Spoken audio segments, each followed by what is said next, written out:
वसुदेवसुतामदेवं कंसचाणूरमर्दनं देवकी परमानन्दं कृष्णवन्दे जगद्गुरुं मूगं करोति वाजलं ॐ हुं लङ्घायते गिरिं जातकीपतमः वन्दे परमानन्दमाधवा। ভগবদ গীতার দশম অধ্যায় অর্থাৎ বিভূতি যোগে 15 নম্বর শ্লোকে আমরা কয়েকটি শব্দ পেয়েছি, যেখানে ভাষা পেয়েছি, যেগুলো হচ্ছে সম্পর্কে একটু আলোচনা করব। তাহলে 15 নম্বর শ্লোকে কি বলছে? স্বয়মেব আত্মনাত্মনম বেথুতাম পুরুষোত্তমম ভূত ভাবন ভূতেশম দেবদেব জগৎপথেম। এখানে পুরুষোত্তম, পুরুষোত্তম কাকে বলবো সেই সম্পর্কে একটু জানতে হবে। ভূত ভাবন, ভূতেশ, দেবদেব এবং জগৎপথে, এই পাঁচটা শব্দের একটু মানে জানতে হবে। আর স্বয়ং এবং আত্মনা আত্মানম, স্বয়ং মানে নিজে, এবং আত্মনা আত্মানম মানে আমি নিজেই থেকে যদি প্রকাশিত হই তাহলে আমাকে জানতে পারবে। আমি যদি কাউকে কৃপা করে বা দয়া করে আমার সম্পর্কে তার জ্ঞান প্রদান করি তবে সে জানতে পারবে, নাহলে সে জানতে পারবে না। তাহলে আমরা এখানে দেখব কি বলছে না, পুরুষোত্তম। পুরুষোত্তম কাকে বলবো? আমাদের এই জগতে মায়া বলে একটা কথা আছে, অবিদ্যা, বিদ্যা মায়া আর অবিদ্যা মায়া। মায়া, সবাই আমরা মায়ার কবলে আছি। এই মায়া, যিনি এই মায়ার কবলে আছে, আমার স্বরূপকে আমি ভুলে গেছি, আমি ঈশ্বরকে ভুলে গেছি। ঈশ্বর কি আমি জানি না। দেহ মনের ওপরে প্রভাব, দেহ মনকে নিয়েই আমি এই শরীরটাকে আমি করছি। সেই আমি যখন আসছি আমিত্বের বোধে, যখন আমি আসছি দেহাত্মা বোধেতে যখন আসছি, তখন আমি মায়ার কবলে পড়ে যাচ্ছি। এই মায়ার বন্ধন থেকে আমাদের মুক্ত হতে হবে।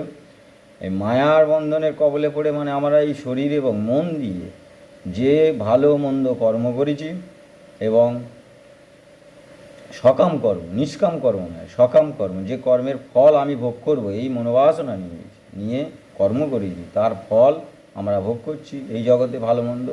যখন আমি নিজের স্বরূপ ভুলে গেছি, নিজের সম্পর্কে জানি না, তখন আমরা এই মায়ার কবলে পড়ে গেছি।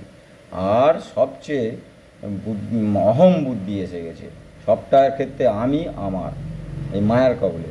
আর তিনটে গুণ আছে, সত্য রজ তম, এই তিনটে গুণের কবলে পড়ছে, সত্যগুণ, রজগুণ এবং তমগুণ। তিনটে গুণের 3 রকমের বৈশিষ্ট্য দেখতে পাওয়া যাবে। সত্যগুণের লোকেরা সরল প্রকৃতি হবে, শান্ত হবে, ধর্মের পথ দিয়ে জীবন যাপন করবে।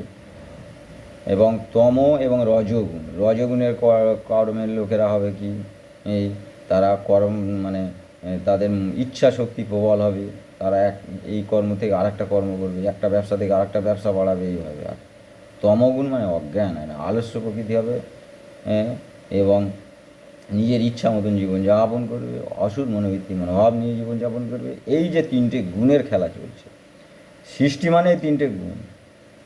তাহলে যিনি মায়া এবং গুণের অতীত, তিনিই পুরুষোত্তম। যখন আমরা ঈশ্বর দর্শন করব বা নিজেকে জানতে পারবো, এই 3 গুণে পারে যেতে হবে। তাই গীতায় বলছে ত্রৈগুণ্য বিষয় বেদা নৈস্ত্রৈগুণ্য ভব অর্জুন। এই অর্জুন, এই 3টে গুণের পারে যাও, গেলেই তবে তুমি আমাকে পাবে। তাহলে মনের মধ্যে যদি সামান্যতম কামনা বাসনা থাকে, তাহলে এই মায়ার কবল থেকে আমরা বার হতে পারবো না, আবার শরীর ধারণ করতে হবে।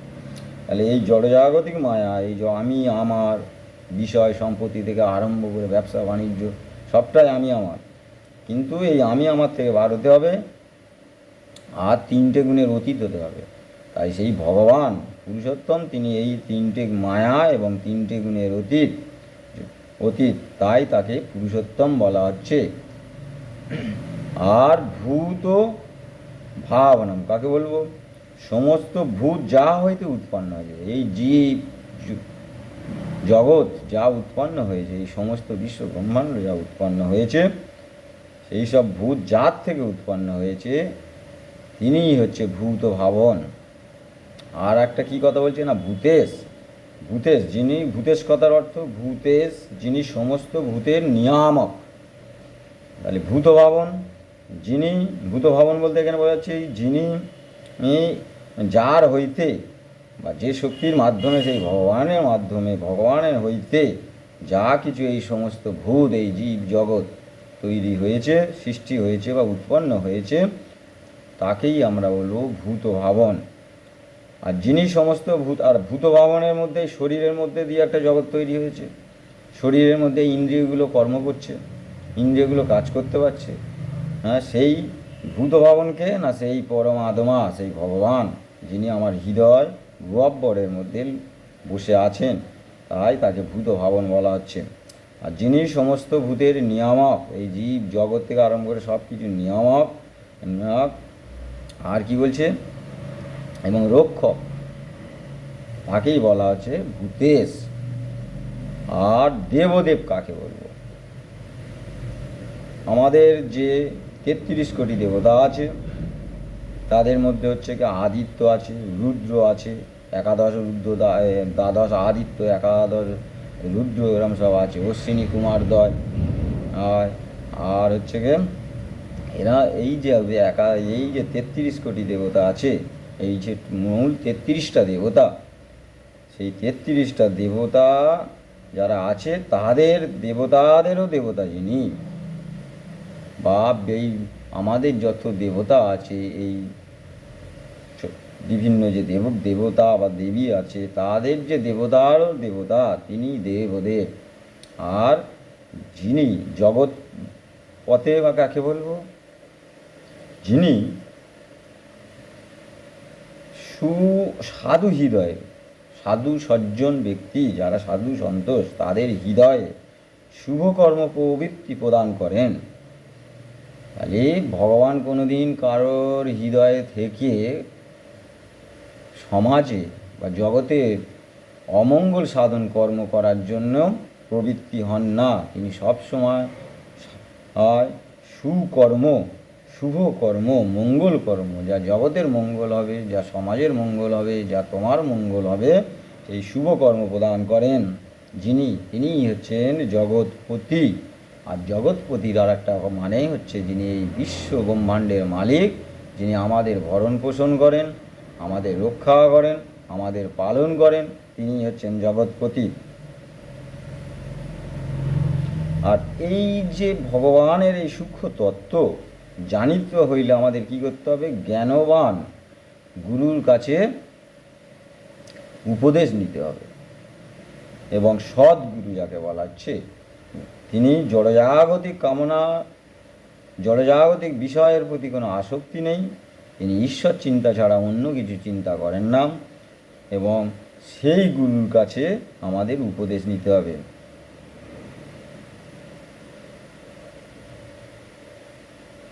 তাই অর্জুন দেখলেন যে সেই ভগবান, সেই পরমেশ্বর, সেই ব্রহ্ম, যিনি আমার সখারূপে আছে, যিনি আমার রথের সারথি হিসাবে বর্তমানে বিরাজ করছেন, তিনি আমাকে তার সম্পর্কে এই জ্ঞান প্রদান করছেন, তার সম্পর্কে বলছেন, যা তা সেই গুরু তত্ত্ব, সূক্ষ্ম তত্ত্ব সম্বন্ধে বলছেন।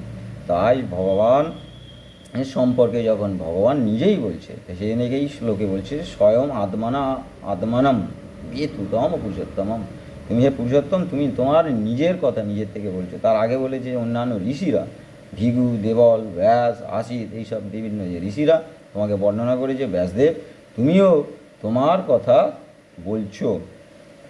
তাই এখানে বলা হয়েছে, তাহলে অর্জুন এখানে, অর্জুনের মাধ্যম দিয়ে আমরা জানতে পারছি সেই ভগবানের সূক্ষ্ম তত্ত্ব। এই সূক্ষ্ম তত্ত্ব জানা হলো, শাস্ত্র ইনফরমেশান দেয়, কিন্তু এইটা জীবনের সঙ্গে আমাদেরকে মেলাতে হবে, চরিত্রের সঙ্গে মেলাতে হবে, না হলে শাস্ত্রই থেকে যাবে।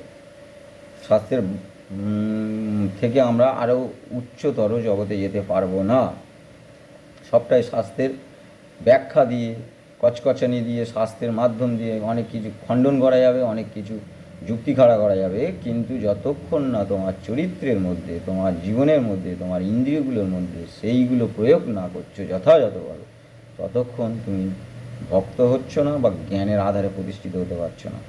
তাই এখানে ভগবান বলছেন 15 নম্বর শ্লোকে বলছে যে স্বয়ং এব আত্মনাম আত্মনাম আত্মনাম বেথু তম পুরুষোত্তমম ভূত ভাবন ভূতেশ দেব দেব জগৎপতে।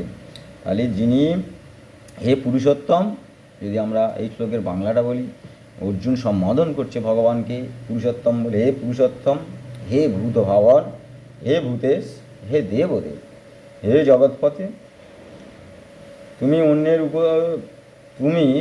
অন্যের উপদেশ না লইয়া নিজের স্বরূপ অনুভূতিতেই আপনাতে বিদিত হইতেছ। তুমি নিজের স্বরূপেই অবস্থান করছো এবং নিজের স্বরূপ সম্বন্ধে আমাদেরকে বলছো। আমাদেরকে বলা মানে আমাদের এই জগতে প্রতিটা মানুষকেই বলছে, আমাদের মতো গৃহস্থ লোকেদের বলছে, সাধুদেরকে বলছে এবং সাধু সন্তদের মহাত্মাদের বলছে। তাই অর্জুনকে এইভাবে বলছে, মানে অর্জুনকে বলা মানে অ্যাকচুয়ালি জ্ঞানটা আমাদেরই প্রদান করছে। এটাই এই শ্লোকের মূল বিষয়বস্তু।